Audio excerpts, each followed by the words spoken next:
I'm Ashley Chancellor. I'm Dakota Chancellor. I'm Beau Maddox. This is Collateral Gaming.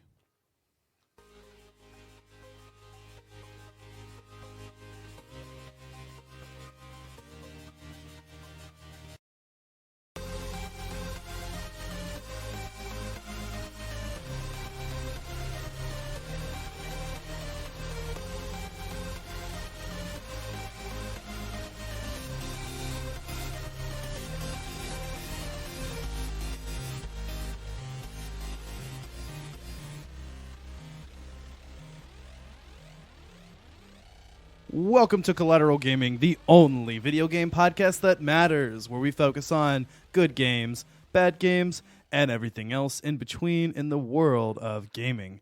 We are podcasting straight from San Antonio, Texas, and yes, my friends, we are a 420 friendly podcast, so whatever you have, be it blunts, be it bongs, dabs, joints, the works. Smoke it if you've got it.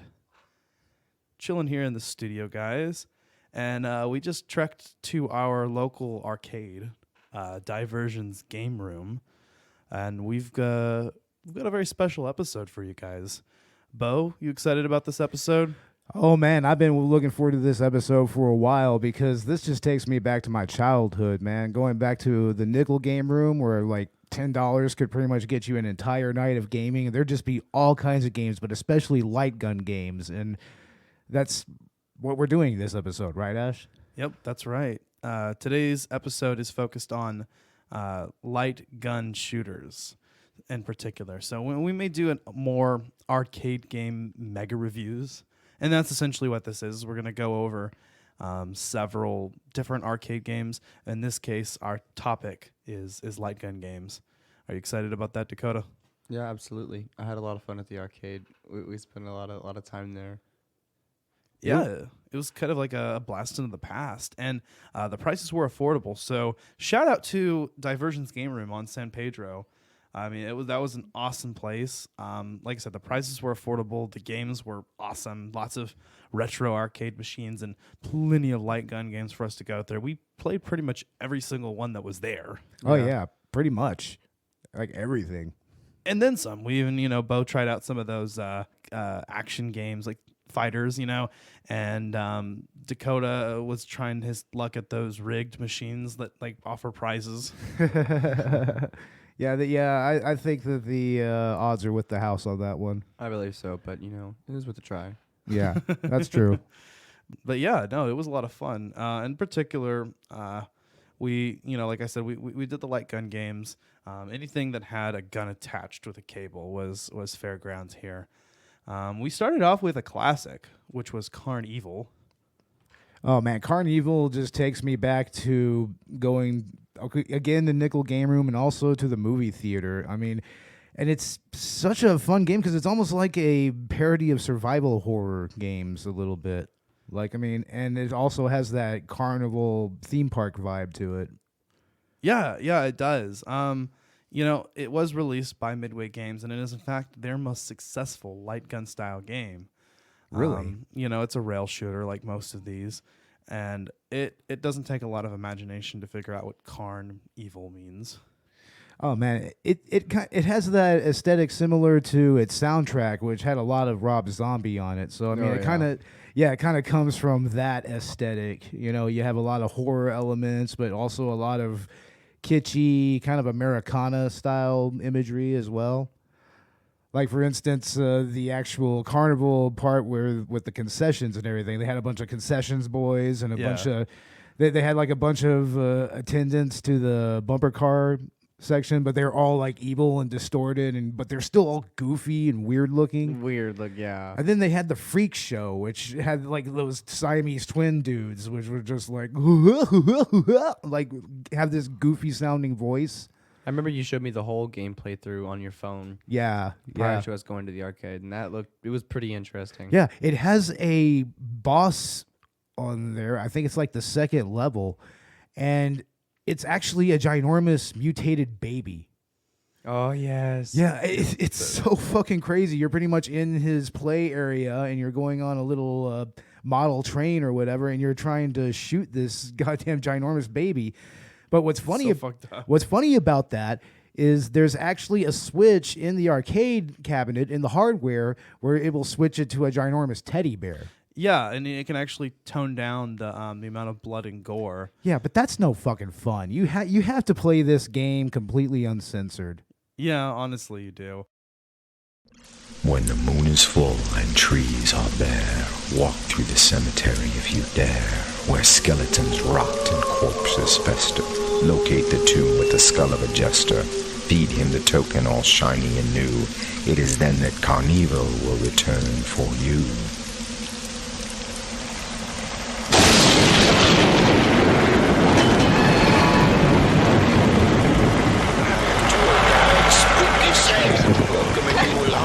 Spooky Sam's Ghost Tour. On your left, you'll see the tomb of Ludwig von Token Taker, where the legend of Greeley Valley all got started. You all know the legend of Greeley Valley.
I really like the pump action shotgun too.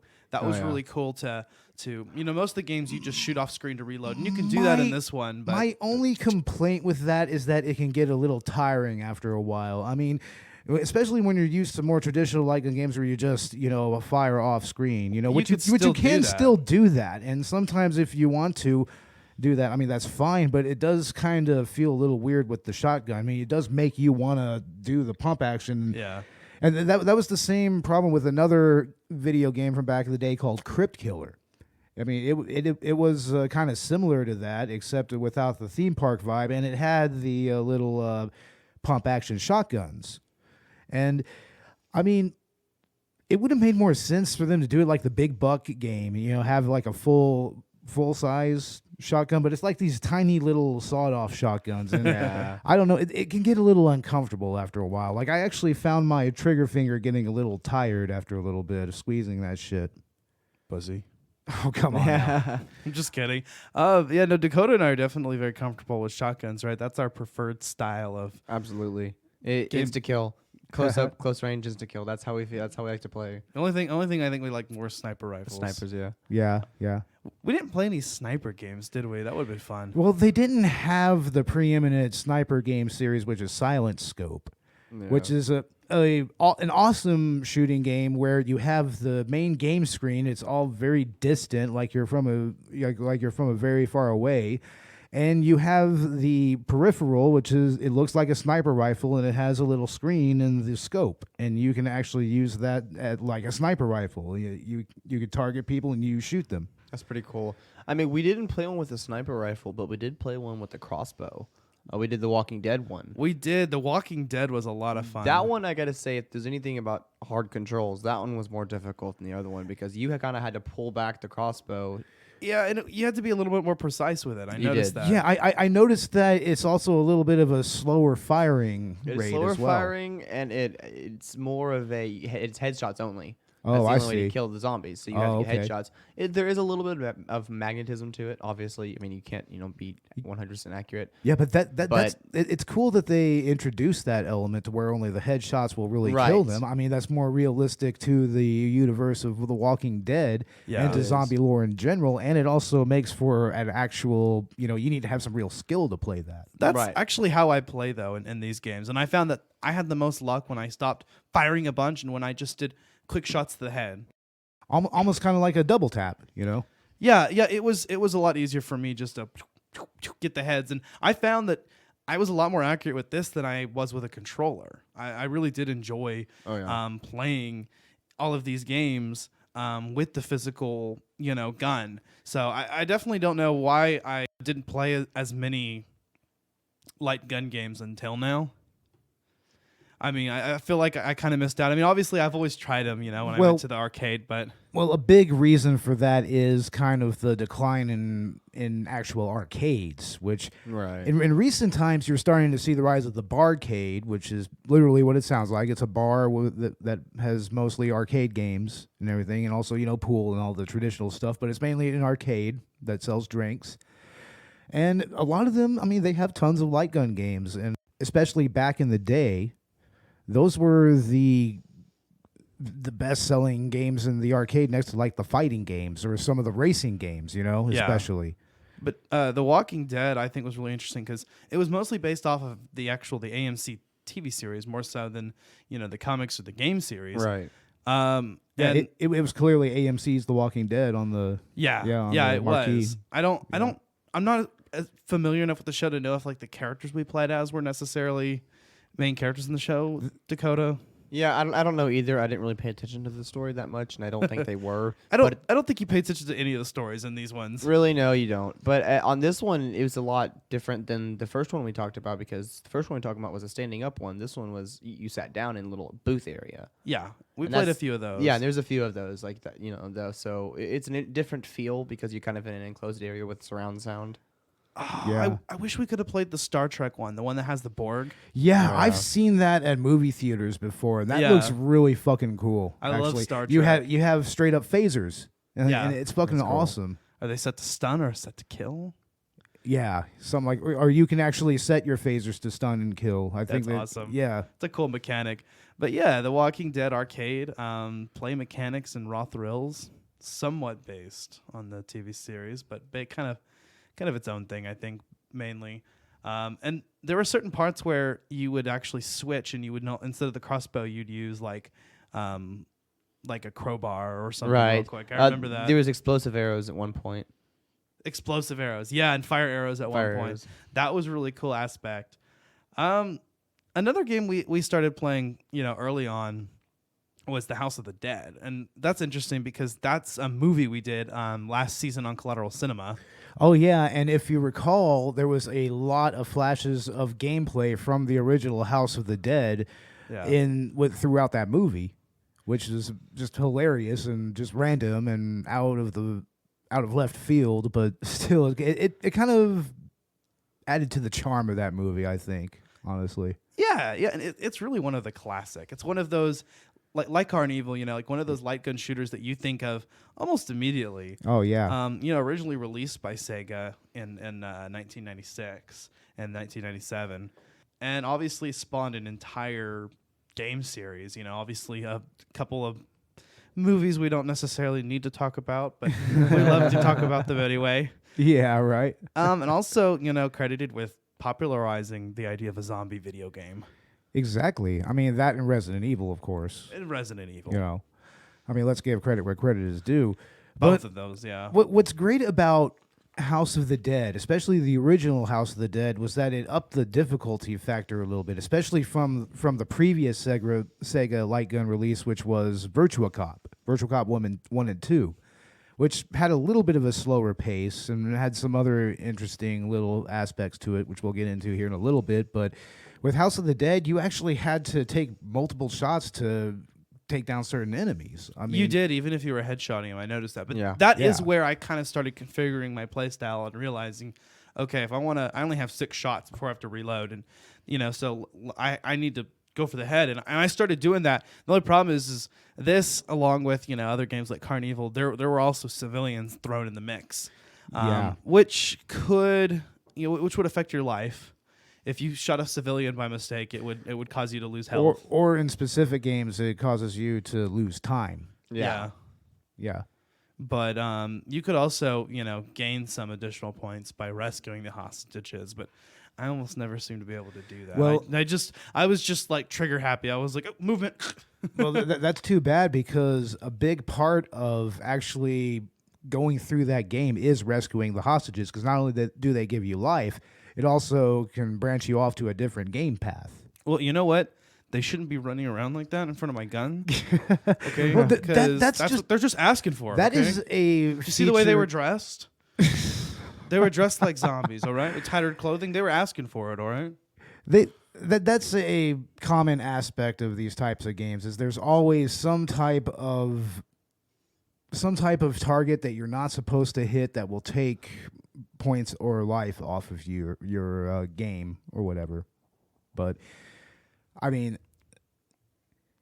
I think that it adds to the challenge of these types of games, depending on what you're playing. No, it does. So yeah, I do believe there are 3 different endings.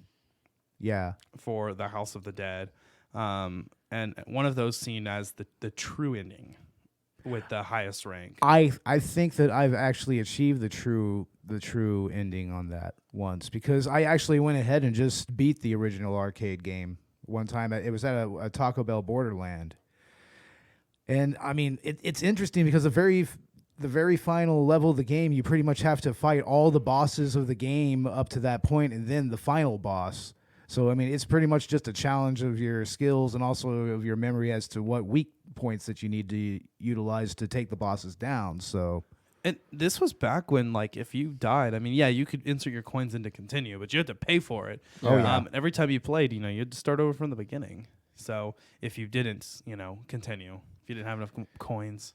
Oh, yeah. I mean, you want to have at least a good $10 or $20 to beat one of these games in the arcade. Absolutely. Yeah. If you're actually going to go like into beating one, yeah.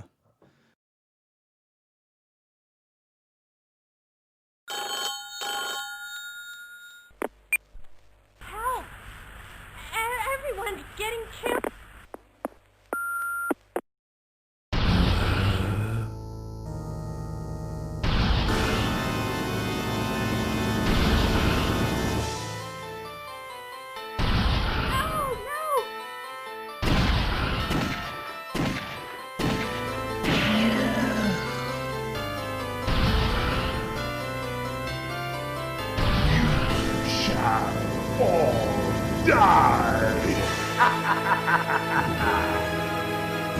The House of the Dead.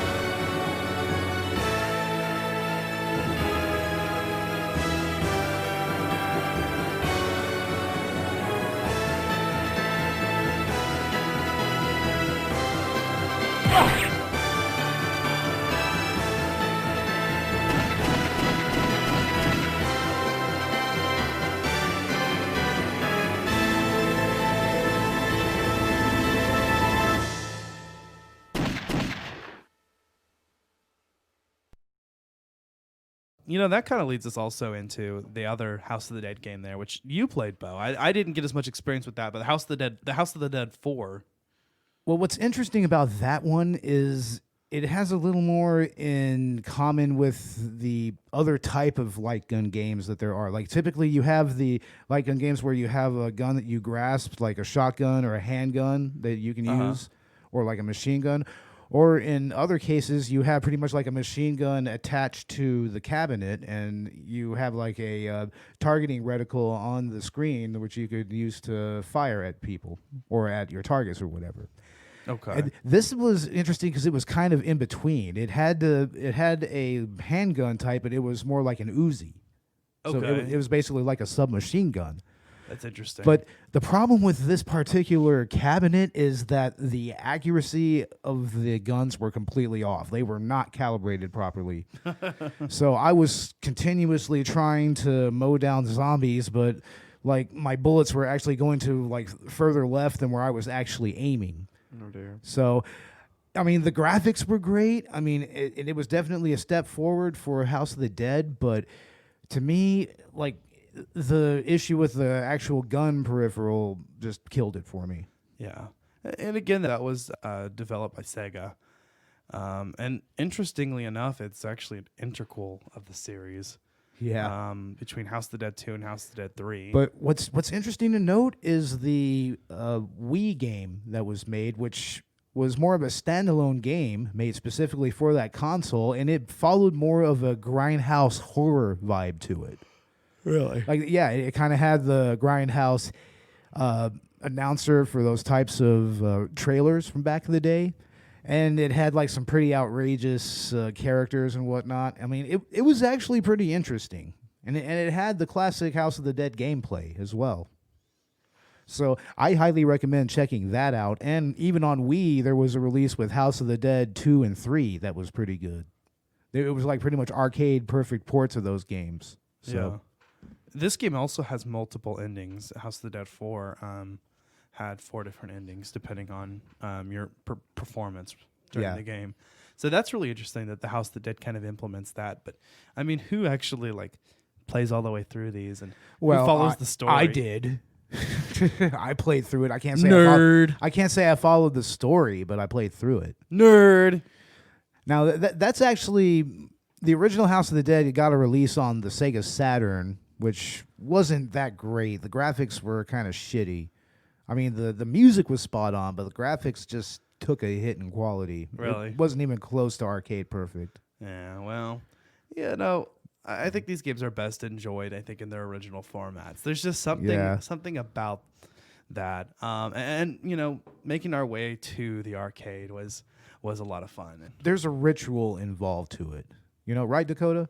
Oh, yeah, there absolutely is. I mean, being there and, you know, getting tokens out of the machine, trading money for actual tokens is just a lot of fun. You know, there's a lot of, yeah, right. A lot of good vibes from that. You even have to use the tokens to get a goddamn soda if you want one. Yeah, if you want a soda, you use the same tokens. It's so funny.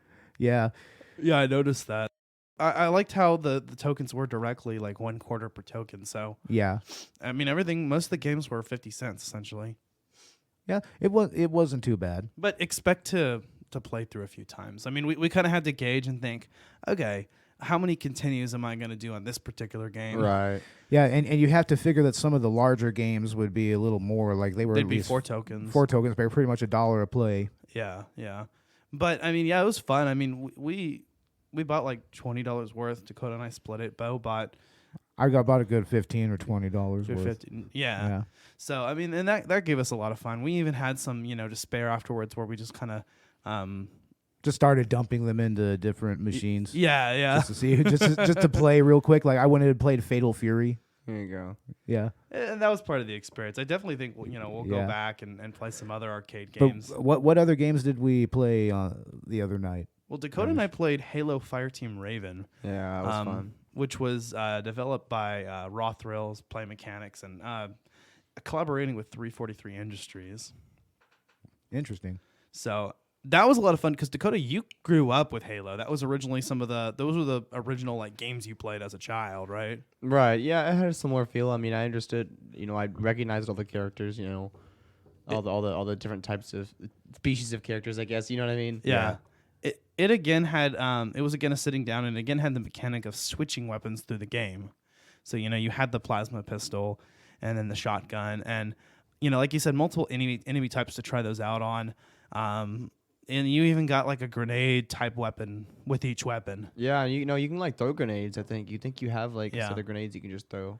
So Yeah. it might as well be like another Halo game. It's just it's motion sensor point and click, kind of very strict. But like they all are. They all have like a strict. You follow through and you don't actually move. The character moves themselves. And I liked what was basically like the bonus levels in between where you had unlimited ammo and you just shot as much as you could. Those are a lot of fun. Oh yeah, you can find a lot of those in various types of games, like Area 51, which is a full motion video game that was about an alien invasion at Area 51. I mean, that had a lot of different little mini games and rooms that you can unlock. I mean, you just had to know what to shoot and when to shoot. Right. So, I mean, those types of mini games are really awesome, and they do kind of test your metal a little bit. Well, a lot of them too have like hidden things that you can shoot, like hidden crates and items, and that will have loot behind them or different power ups, like more ammo. Well, going back to Area 51, there was a Chronos mode that you can unlock if you shot the first 3 of your team members that came on screen. Oh wow! And you pretty much had a stronger weapon, and you had night vision. Nice. Yeah. So yeah, if you're ever playing that game, ladies and gentlemen, when you first start the game, you've got to shoot the first 3 team members, the members of your assault team. All right, there you go. and then you unlock it. That's on both the Saturn, PlayStation, and also on the arcade. But yeah, that's interesting. But yeah, definitely, Fireteam Raven was a lot of fun. The Halo setting and combine that with like the light gun format. Definitely was a good combination. I've got to ask, how were the actual light gun peripherals on that game? I felt it was all right. I felt like the hits were pretty accurate. I mean, did it actually feel like the Master Chief's plasma rifle? Oh yeah. Yeah. It felt right. It felt like you were playing Halo still. Wow. I awesome. mean, you kind of had this like that machine gun style gun. So right. Yeah, You're always yeah. gonna it have didn't an always automatic work, weapon. but with what weapon you were doing. But you know. Right. They're pretty much always going to give you an automatic weapon because it's like kind of impossible not to, unless you're playing like Time Crisis, which you Yeah. have like a handgun and you can pop multiple shots off. Yeah, now Time Crisis, but especially Time Crisis 2, which is Crisis considered 2. the best of the series. That's the one that we played. That is That's what the one played. we played. I like the format of the like the peek and pop shooting where you press on the pad, the foot Yeah. pad in order to. Yeah, in order to pop out and shoot your enemies. And also that's how you reload. That's how you reload as well. Yeah, you also go duck back down. But also what was cool about Time Crisis 2 is that was when multiplayer gameplay was actually introduced. And what's interesting is that both players, like even they can do co-op, and they can actually branch off into different areas. Yeah. I depending noticed on that. what We you actually shoot. kind of had a little issue where we branched off in areas, and I was in a point where I wasn't doing anything, and Ash was shooting, and I was standing still. Nothing was happening. Oh, I see. Yeah, it was weird. I don't know if that was a glitch or not. But then by the next time, he Or killed you all reached the the end of enemies. the level, baby. Yeah, we had reached the end of the level, and by the time you kill all the enemies in the area, it reset, and we fixed everything. But it was odd. A lot of those old cabinets can kind of be janky sometimes. Right. Like, for instance, the aforementioned problem with the House of the Dead 4 cabinet. Yeah. Yeah. But yeah, I did like the linked gameplay with Time Crisis 2.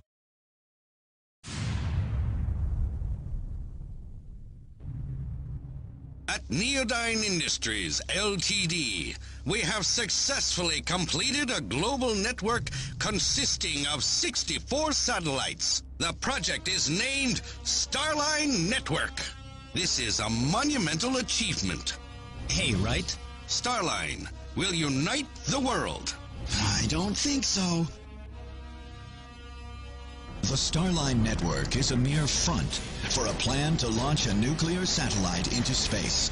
VSSE has dispatched 2 agents to prevent the launch. Keith Martin, Robert Baxter, There's some news.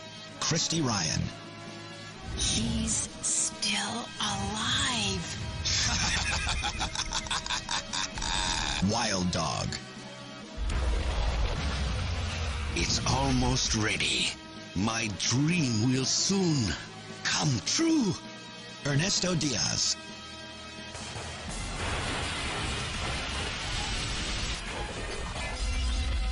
Time Crisis 2. Your project is going down in flames. They'll be here soon.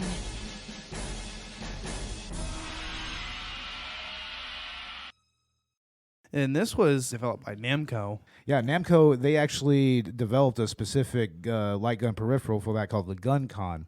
And that was that was an arcade specific light gun, and you could also get it for home consoles. Like, it was used on the PlayStation especially. Yeah.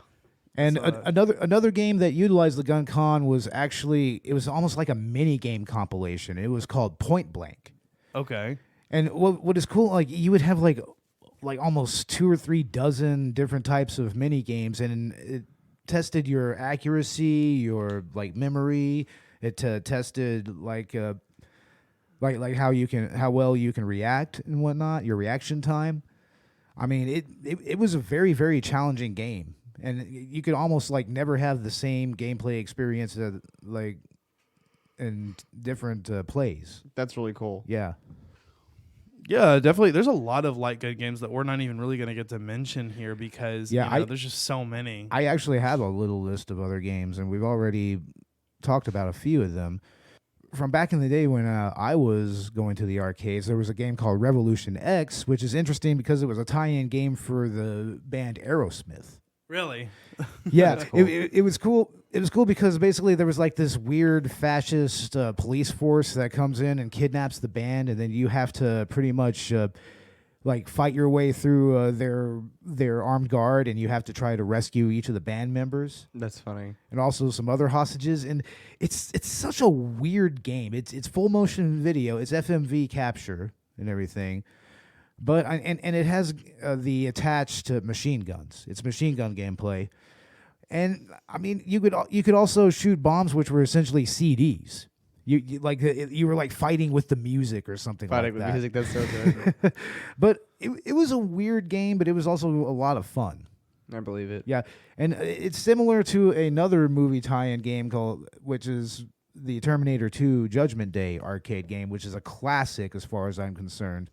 Yeah, you played the Terminator Salvation arcade game, right, Beau? Yeah, Terminator Salvation was interesting because the light gun peripheral for that was pretty much like a full assault rifle, and the way that you actually reloaded on that game is you hit the clip into the rifle. That's which really was awesome. really, really awesome, and it had a grenade launcher button as well, and it was a really accurate gun as well. Very accurate game.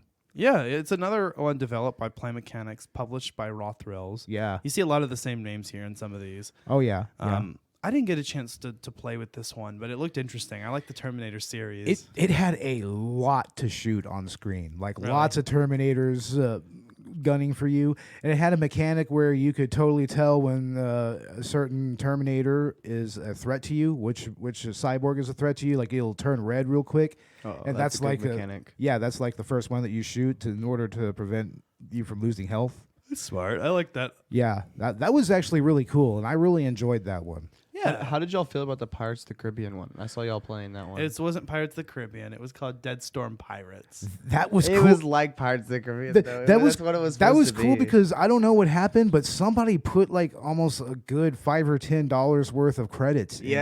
Yes. So we pretty much got a free playthrough, like We got a a good freebie. pretty much through a good like 3 or 4 levels of the game. Another Namco game, pirate themed, and what was interesting about this one was that basically it was just nonstop machine gun shooting. There were no reloading, no ammo. You just continually shot on screen. But the coolest thing was the mechanic where when you linked when you were both shooting at the same target, your shots got more powerful together. Yeah, that was really cool and very useful, especially against the bosses where you would shoot their weak points. And so in some places you may be tempted, like in most of these games, I'll cover the right side of the screen, you cover the left. You get a lot of that in Time Crisis, by the way, with like the linked gameplay, covering each other. But in this one, you were encouraged sometimes to shoot at the same target, which would empower your shots using their golden guns. Out of all of these, I thought that Dead Storm Pirates was the goofiest in terms of like the story and the dialogue. Oh, it was, but it was a lot of fun. I mean, the gameplay was really fast paced. Right. There were some enemies that actually posed a real challenge. Yeah. And there was a really cool level where you go into a whirlpool and you have to fight the motherfucking Kraken. The Kraken. Yeah, and there's certain points where you actually man cannons and you have to like take down ships, and you actually have a steering wheel in the cabinet. Yes, I was going to mention that, the steering wheel. Yeah, it's a mechanic where you can use the steering wheel to dodge certain obstacles or dodge ships or whatever. And Beau sucked at it. Oh, I was okay at some of it. I was okay at some of it. There were some parts where you had to just, steer to dodge real quick, like a quick time event. But then Yeah. there was one part where you actually had to steer your way through. Beau, you sucked balls at that. Yeah, I kind of destroyed. You kept running our- into things. Yeah, I have no concept of seaworthiness or sailing or anything.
But yeah, Dead Storm Pirates was a lot of fun. Another Namco game. We kind of blew through, these last three. I didn't really get a chance to, kind of wrap up on Time Crisis actually, because I think this kind of ties in because it's produced by the same company here. But Time Crisis 2, I think was, I don't know, one of my favorites because it was kind of it's a classic, and I liked how cooperative it was, how much it, because it was one of the first games to actually do that. And so, Dead Storm Pirates, again, really focused on that cooperative play and introduced some unique elements. Yeah, did y'all play the Jurassic Park games that they had there? I didn't, but you did, right? I played both of them. Yeah, there was a Jurassic Park 3, and then there was another Jurassic Park game that was like a sit-down game. Yeah, I played the Jurassic Park 3 game, and that had an interesting evasion mechanic, which was actually really, really useful when it came to fighting, especially the larger boss battle dinosaurs. Like they would just rush at you, and you had to kind of evade left or evade right. That's cool. Yeah. I mean, it wasn't nearly as intuitive though. It's not like it had the floor pedal like what Time Crisis had. It had two buttons on each side of the cabinet. Oh, I see. Okay, that makes sense. That's interesting. The pedal in Time Crisis 2 was a really cool mechanic because it was your like you said, you're evading and you're avoiding, and it was also you're reloading. Yeah, you're reloading. Yeah, because of that, you really got into it because you were using your hands and your feet. So it was always a little exhausting because you're using your feet, you're using your hands, you're shooting, you're kind of moving a lot, so you're kind of there with it, like you're leaning into it, Yeah. And so there's a lot more of that feel like you're in the game, you're playing the game, you really are. Yeah. This one was developed by Konami. Like you said, the left and right evasion maneuver. I mean, that sounds really interesting. Yeah, and there was also a light gun game. It was a cop game where it had a mechanic where it had motion sensors, and you could actually lean down to evade certain shots and everything. Basically, it's like Time Crisis, but taken to its logical extreme to where you're actually moving and dodging. That's cool. Wow. That is really interesting. What do you think about the other Jurassic Park game, the sit-down one? It was far more of a run-and-gun, machine gun style game than the actual straight light gun shooting of the Jurassic Park 3, but it was actually a lot closer to the pirate game in that respect.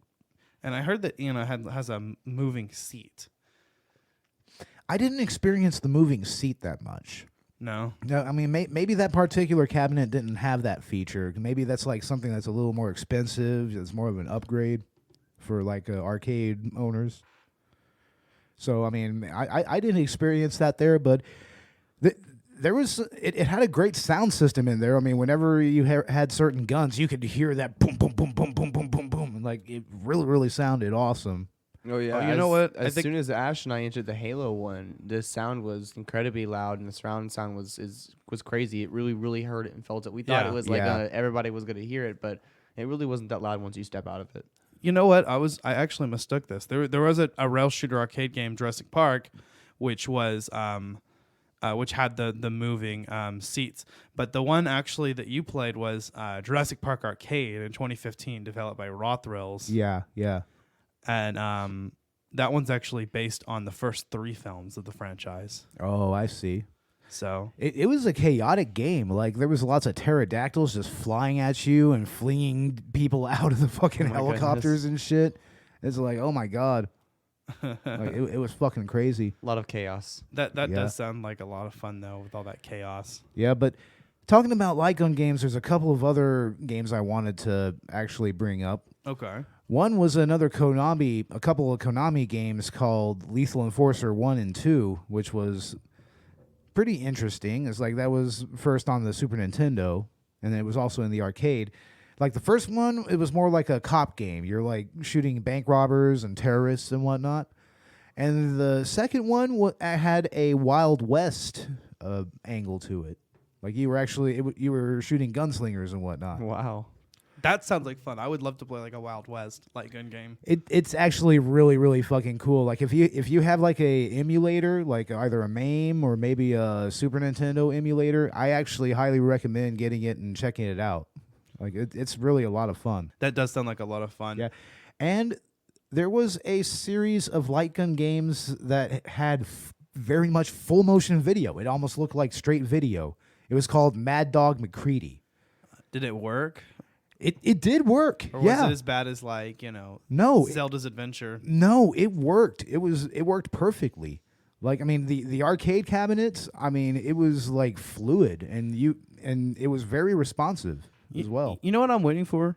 We mentioned Wild West, the Red Dead light gun game. That would be fun. There you go. That does sound fun. A Red Dead arcade game. You're in one of the sit down cabinets, like Beau said, and you're on a horse. Oh, that would be cool. That would be cool. And you actually have like your gun is actually like a pistol, like a revolver. Yeah. You can actually you can reload it by rolling it. We're doing the motion, but you guys can't see that.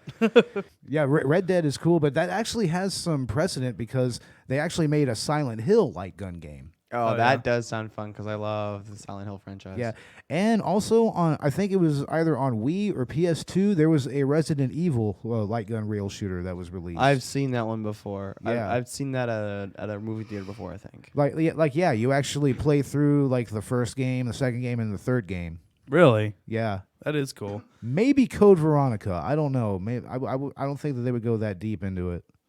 But this was really like your episode. Like in many ways, and like I said, it's because these are games that have been with me forever. Like even going back to the Nintendo and playing goddamn Duck Hunt. Oh yeah, Duck Hunt. How do you feel about that game as a vegan, Beau? I don't know. I mean, the skeet shooting is pretty okay. Didn't you play that like Safari one? The Safari one? Yeah. Oh yeah, the big buck game Safari or whatever. Did you end up playing that one? No, I didn't, but I have played that before. Okay. Yeah. The last one that I guess I have on my list here is another one that you played, Beau, which was the Aliens one, Aliens Extermination. Yeah, that was actually a lot of fun because you have aliens coming at you from all angles. All angles, left and right, yeah. Yeah, from the ceiling, from the walls, from the floor, like everywhere. That was developed by Global VR, 2008. Yeah. And that's set after Alien 3. Or I should really? say Alien Cubed. Because that's the way that it's written. Yeah. Alien Cubed. Alien Cube. But yeah, that definitely sounds very chaotic as well, right? With all the...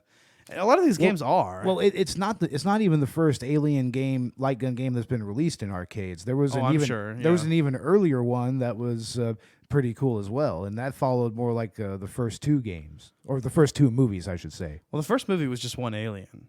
Yeah, and then the second movie was an army of aliens. So that would be really interesting to just have like one alien. Well, they kind of toyed around with that, I think, with Alien Isolation, the video game, right?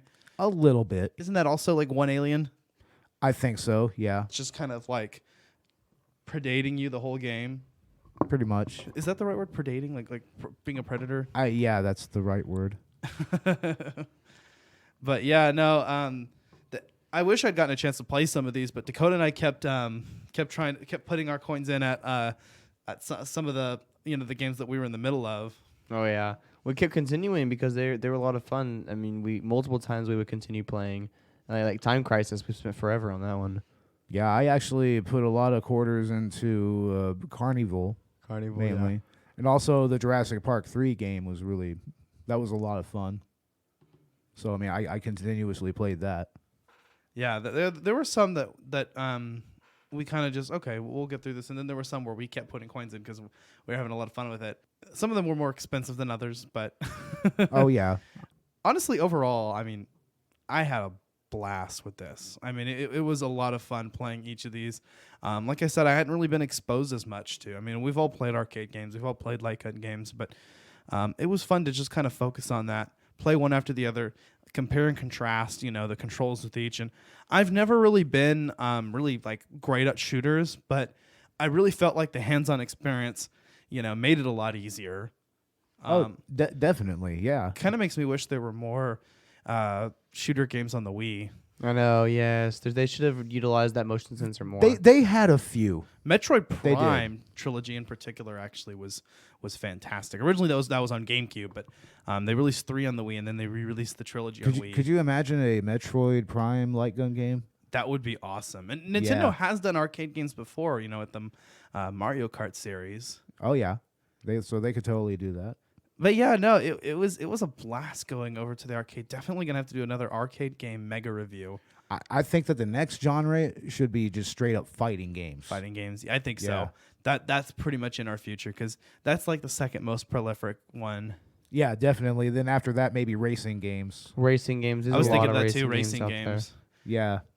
Well, dancing games too. Like, was it Dance Dance Revolution? Oh, the name of it? Of course. Dancing / singing. It was just or like other music music games like Guitar Hero. Yeah. Guitar Hero Arcade. They had a machine there. Yeah.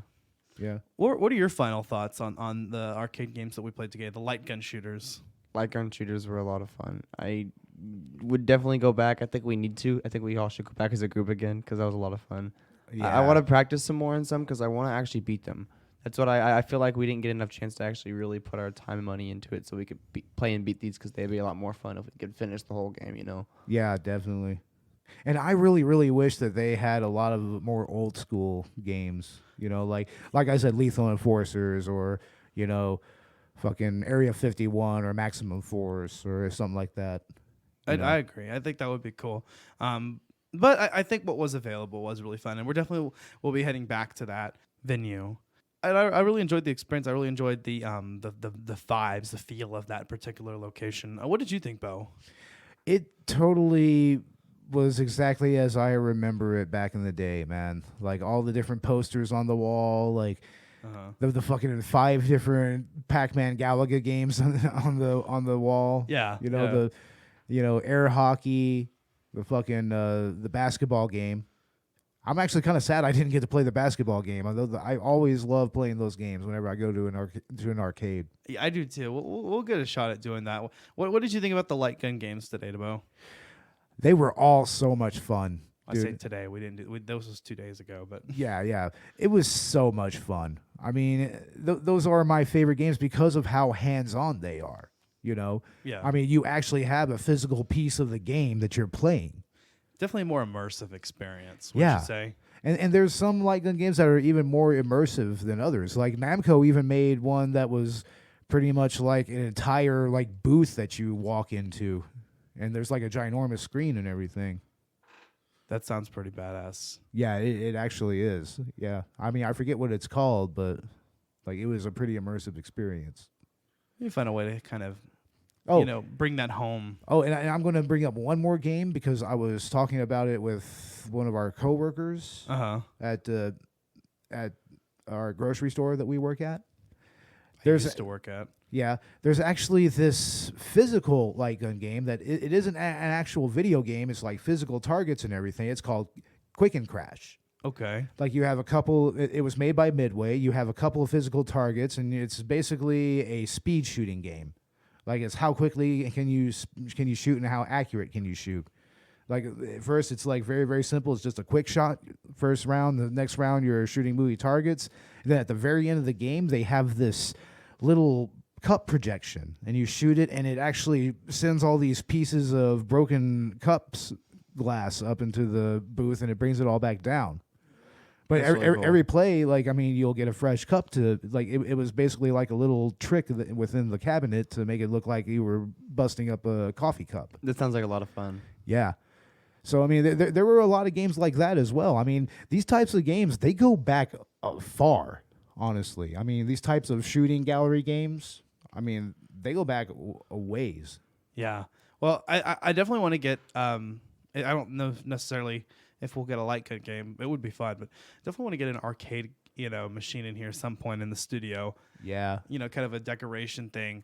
Speaking of, I guess the future, we were expecting to release our Death Stranding episode this month, but for scheduling purposes, putting out this episode to celebrate our anniversary and some other things, also, giving me some more time to play the game, we've decided to push Death Stranding to next month. Sometime within January, we'll be releasing that. That leaves us to our next episode, our Christmas gift to you. This Christmas, Collateral Gamers, we're giving you the gift of Tommy Wiseau. That's right, another indie game review, and this time we're doing The Room Tribute. Oh, man, we have to get Robert here for that. it's going to have to be a Collateral Cinema and Collateral Gaming like collaboration special. Yeah, it does. That has to be. Because really that's just special, near and dear to all of us. If you follow Collateral Cinema, you know how much we love The Room. Even if you listen to Collateral Gaming, you know how many references we make. So we're super excited about that. So sorry that we've been keeping it a secret for so long, but as you all know, I cannot talk about that. It's confidential. Anyway, how's your sex life? Our sex life is going to be great after coming to The Room. Oh, yeah. That's like our own like masturbation life. I consider that a sex life. We're just going to be like, we're going to be playing this together and we're going to be jacking off the whole time. God damn it. That's kind of the point. But yeah, that is our gift to you. So our next episode is The Room Tribute, and then Death Stranding. So as promised, with some more time to play, I'll be able to, talk about it more, which is going to be good. Super excited about that. Happy holidays to everyone out there. Yes. Beau, you want to plug your shit? Yep. We have. No, we don't need to listen to Beau. Just go ahead and close up. This motherfucker. Yep, that's all the time we have for today. Well, Collateral Cinema is going to have our Christmas episode as well, and we are talking about How the Grinch Stole Christmas, the 2000 Jim Carrey, Ron Howard movie. Uh-huh. And we are going to be Skyping in, I believe his name is Captain Nostalgic. I believe that he's the main person on that podcast. He's from Victims and Villains. And I highly recommend you check them out. They do good things. And we're looking forward to this. Yeah, I'm looking forward to it. Yeah. I love the performance by Jim Carrey in this movie. It's enough that I'm still hesitant to watch the Benedict Cumberbatch one, even though I love Benedict Cumberbatch, just because Jim Carrey's performance, I don't know if we can top that. Yeah, and it is arguably the best of the Dr. Seuss adaptations. Oh, yes. Way better than Cat in the Hat. The Cat in the Hat's horrendous. Oh, dude. It has kind of a cult following. We'll do that movie because I have some interesting stories about that movie. Some interesting stories. But yeah, guys, super excited about the holiday season. Whether you celebrate it or not, definitely check out our episodes because we're excited to share the holiday spirit with you, and or just our love of certain movies and games. You can expect more from Collateral Gaming in the next year. Definitely want to get push forward. I know I say this every episode, but we're still working on those commentaries, our Let's Play commentaries. Dakota and I plan to now that Dakota's finished Death Stranding, definitely I think we're gonna have some more time to just kind of work on that together.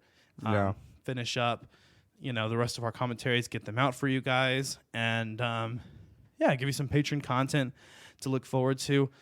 We've got an entire schedule planned out for season 2, and we're super excited about it. We've been kind of staying on schedule, and I'm really happy about it.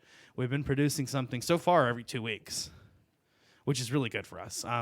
Definitely want to keep that up. At the very least, we're having our monthly numbered episodes, our bi-weekly other episodes or content that we're hoping to release. But hopefully kind of after Christmas, we'll take a little bit of a break and kind of regather ourselves. Yeah, Collateral Cinema is probably going to take a little break after the Christmas episode. You'll probably hear from us in next month as well. Yeah, so we'll take a break. We're operating on basically the same schedule as Collateral Cinema. So a week after you release your episode, we'll release ours. We'll have more information about that soon. But I guess that's it, guys. We've had a lot to talk about. I'm happy with this episode. I'm glad Beau really got a chance to kind of shine here. And yeah, definitely. I really enjoyed talking about this topic, and I'm looking forward to other retro game reviews and arcade game reviews. It's going to be a lot of fun. Yes. Yeah. We'll include you in on that. We'll remember that in the future. But yeah, you can find Collateral Gaming and Collateral Cinema on Apple Podcasts or wherever else you get your podcasts. Whatever platform you're listening on right now, you can listen to our other episodes and all future episodes. We're also on Chill Lover Radio. So glad to be a part of that, as always. You can find us on social media, both podcasts, all of our co-hosts. That's Ashley Chancellor, Dakota Chancellor, Beau Maddox, and our dearly departed Robert Oregon. Just kidding. He's still a part of the team. He's just busy. But God rest his soul. we should have him back on the next Collateral Cinema episode. Oh, definitely. Yeah. Rest in peace, Robert. We wanted him actually to be a part of the arcade experience, because I kind of felt like it was something we should do together. But somebody made plans with Robert on his own, and then somebody else joined them and left me completely out of it.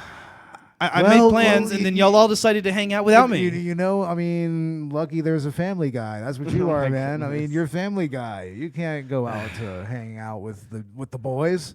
Yeah, you're not wrong there. But definitely. then again, in Family Guy, that's all that Peter does is hang out with the boys. Hang out with the boys. They hang out with the boys. Being a dad is an incredible experience, but Yeah. you know, it is a life-changing moment. You know, it is hard to kind of have time to do all the things that you want to do, but hopefully you provide that experience, you know, for your kid, or you know, I will. Anyway, we're going off on tangents here. I guess, you know, we may as well wrap it up like I didn't when I had a kid. Wrap it up. Do you get it, guys? That's funny. Womp womp womp. No, I'm just kidding. Well, I mean, it is true, but never mind. That being said, I'm Ashley Chancellor. I'm Dakota Chancellor. And I helped. You know you did not. You were no help. I'm Beau Maddox. We are Collateral Gaming. We are out. Out.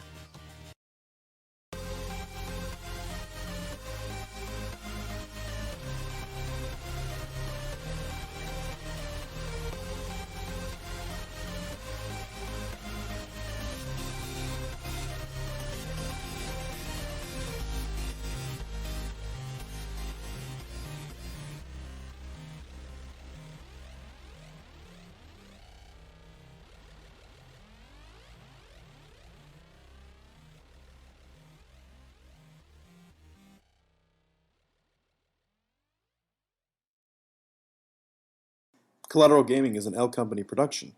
All music and game clips are owned by their respective creators, are used for educational purposes only, and are fair use.